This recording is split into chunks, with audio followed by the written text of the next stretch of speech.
अस्सलामुअलैकुम दोस्तों, मैं उम्मीद करता हूं कि आप सब खैरियत से होंगे। आज की वीडियो के अंदर हम लोग कुछ इंपॉर्टेंट एनिमल फैक्ट्स को डिस्कस करेंगे।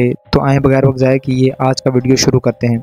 ऑक्टोपस में 3 दिल पाए जाते हैं। बीटल दुनिया का सबसे मजबूत जानदार है। बुल फ्रॉग कभी नहीं सोता। कैंगरो वो जानवर है जो मकई का भट्टा शौक से खाता है। कोयल अपना घोंसला नहीं बनाता, दूसरों के घोंसलों में अंडे देता है। वैम्पायर बैट सिर्फ खून पी के ज़िंदा रहती है। उल्लू एक गोश्त खोर जानवर है। उकाब इंसान से 3 से 4 गुना बेहतर देख सकता है। शार्क 6600 फीट की गहराई में रहती है। स्याह रीछ का वज़न 400 किलोग्राम तक हो सकता है। डार्ट फ्रॉग जहरीला होता है। इसकी 175 से ज़ायद इकसाम पाई जाती हैं। सांप से ज़्यादा जहर रखता है।